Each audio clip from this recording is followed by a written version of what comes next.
श्री स्वामी समर्थ मैत्रिणींनो, अधिक महिन्यात आईची ओटी का भरायची? जर आई नसेल तर कोणाची ओटी भरावी? त्याचबरोबर जोडवी बदलताना या चुका टाळायच्या. ही सर्व माहिती या व्हिडिओमध्ये मी सांगणार आहे, तर हा व्हिडिओ स्किप न करता शेवटपर्यंत पहा व कमेंट्स बॉक्समध्ये श्री स्वामी समर्थ लिहायला विसरू नका. चला तर मग, यंदा 2026मध्ये अधिक मास म्हणजेच धोंड्याचा महिना देखील आलेला आहे. धोंड्याचा महिना हा भगवान विष्णूंना समर्पित असून तो महिना अत्यंत पवित्र आणि शुभ मानला जातो. या अधिक मासला धोंड्याचा महिना व पुरुषोत्तम मास असेही देखील म्हणले गेलेले आहे. आपल्या हिंदू धर्मामध्ये प्रत्येक महिना आणि प्रत्येक तिथीला एक विशेष महत्त्व आहे. यंदा 2026मध्ये एक अतिरिक्त महिना आहे.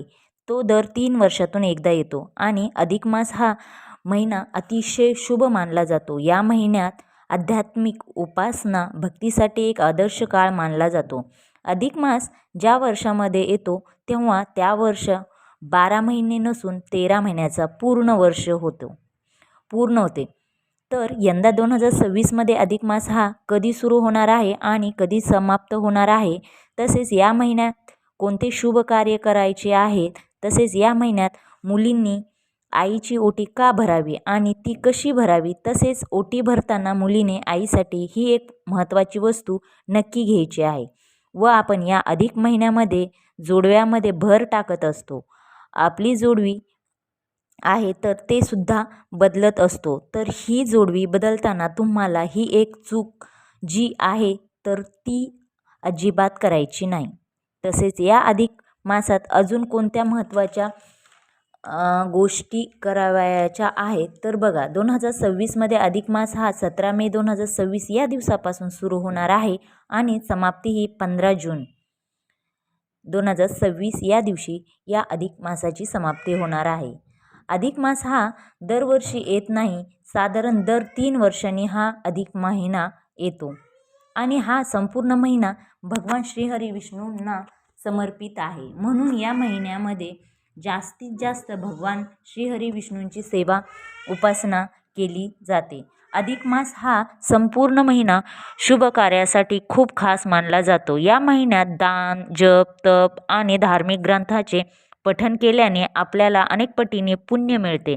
आता धोंडा म्हणजे दगड आणि पूर्वी या महिन्यात कोणत्याही शुभ कार्य किंवा विधीच्या आहेत तर ते केले जात नव्हते, कोणतेही विधी वगैरे. त्यामुळे हा महिना धोंड्यासारखा निरुपयोगी मानला जात होता. या महिन्यामध्ये फक्त जावायला धोंडा खाऊ घालायची प्रथा होती. या महिन्यात आपल्या जावायला 33 अनारसे तसेच 33 धोंडे दान दिले जात होते आणि जातात. अजूनही ही प्रथा आपल्याकडे चालू आहे. म्हणून या धोंड्याच्या महिन्यात खास करून लेक आणि जावाईला मानपान हा केला जातो. जर आपण अधिक मासात जावायला मानपान केला तर जावायला उत्तम आरोग्य, ऐश्वर्य, संपत्ती ही प्राप्त होते. या महिन्यात दान करणे हे अत्यंत शुभ आणि पुण्यकारक मानले जाते. म्हणून या महिन्यात आपल्या यथाशक्ती जे काही दान होईल तर ते आपल्याला आवर्जून करायचं असतं. ज्यामध्ये तुम्ही अन्नदान, वस्त्रदान किंवा 33 वस्तूंचे दान हे करावे. या अधिक महिन्यात ओम नमो भगवते वासुदेवाय नमः या मंत्राचा जप करावा. त्याचबरोबर शक्य असेल तर पवित्र नद्यांमध्ये स्नान करावे, अत्यंत शुभ मानले गेलेले आहे. या महिन्यामध्ये जे कराल ते खूप शुभ आहे. अधिक महिना किती पण शुभ असला तरी काही गोष्टी टाळायच्या आहेत, जसे की विवाह करणे, नामकरण, गृहप्रवेश, भूमिपूजन यासारखे शुभ कार्य करणे या महिन्यात टाळावे. सगळ्यात जास्त महत्त्वाची गोष्ट आहे ती म्हणजे आईची ओटी भरणे. प्रत्येक मुलीने या अधिक महिन्यामध्ये आपल्या आईची ओटी जे आहे तर ती नक्की भरायची आहे. कारण या महिन्यात आईची ओटी भरायला खूप जास्त धार्मिक महत्त्व हे सांगितलं गेलेलं आहे. आपल्या जन्मदात्या आईच्या ऋणांची जाणीव ठेवणे, तिच्याबद्दल कृतज्ञता व्यक्त करणे, तिला दीर्घायुष्य लाभो, जन्मोजन्मी हीच आई मिळावी यासाठी प्रार्थना करणे हा मुख्य उद्देश आहे आईची ओटी भरण्यामागे. अधिक महिन्यात आईला केलेले दान हे थेट भगवंताकडे पोहोचते असे म्हटले आहे. आता या अधिक महिन्यात आईची ओटी कोणत्या दिवशी भरावी, तर अधिक महिना सुरू झाल्यापासून ते अधिक महिना संपतेपर्यंत तुम्ही कोणत्याही दिवशी आईची ओटी भरू शकता. म्हणजेच मंगळवार किंवा शुक्रवार भरण्याचा जास्तीत जास्त प्रयत्न करा. या 2 दिवशी भरणे शक्य झाले नाही तर आठवड्यातील कोणत्या पण दिवशी ओटी ही आईची भरू शकता. आईची ओटी भरण्यासाठी साहित्य: तांदूळ, खण, नारळ, ब्लाऊज पीस, सुकामेवा, सौभाग्यवतीच्या वस्तू तसेच हळदी कुंकवाचा करंडा, हळदी कुंकू, हिरव्या रंगाच्या बांगड्या, कंगवा आणि सोबतच तुम्हाला काही गोड पदार्थ जे आहेत तर ते सुद्धा द्यायचे आहेत. सर्वात जास्त या गोड पदार्थाला मान आहे ते म्हणजे अनारसे सुद्धा देऊ शकता. अधिक मासामध्ये अनारसेला खूप जास्त महत्त्व आहे. मुलीने आईला नवीन साडी देखील खरेदी करावी. पाठावर बसून तिला हळदी कुंकू लावावे. नंतर आईच्या साडीच्या पदरावर तुम्हाला नारळ, खण, तांदूळ आणि इतर वस्तू ओटी ठेवून आईची ओटी भरायची आहे. ओटी भरताना 33 अनारसे किंवा 33 रुपये किंवा 33 फळे ही आवर्जून द्यावी. यानंतर आईला नमस्कार करावे. बऱ्याच महिलांना प्रश्न पडतो, आईची ओटी फक्त विवाहित मुलींनीच भरू शकतात का? तर पहा, अविवाहित मुलगी असेल तर या महिन्यामध्ये भरू शकतात. त्याचबरोबर अधिक महिन्यामध्ये अशी एक वस्तू आहे जी तुम्हाला आपल्या आईसाठी घ्यायची आहे, ती म्हणजे हिरव्या रंगाच्या बांगड्या.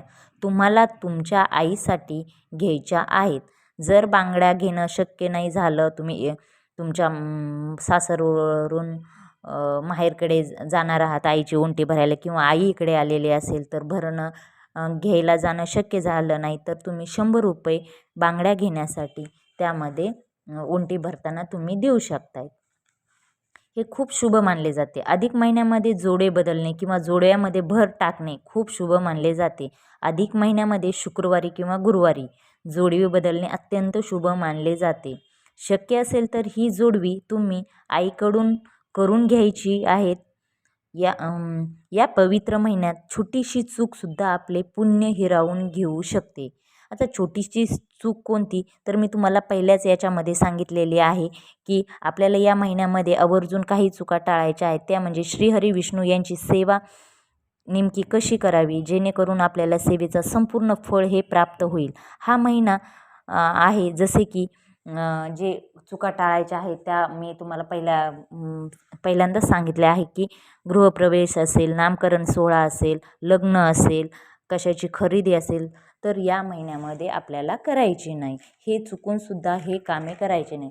अशा प्रकारे हे आपल्याला जे सांगितलेले आहेत हे नियम आपण पाळायचे आहेत. जर तुम्हाला हा माझा व्हिडिओ आवडला असेल तर नक्की लाईक करा, शेअर करा, सबस्क्राईब करा, बेल आयकॉन बटन प्रेस करायला विसरू नका. नवीन व्हिडिओसाठी आणि कमेंट्स बॉक्समध्ये नक्की लिहा. श्री स्वामी समर्थ, श्री स्वामी समर्थ.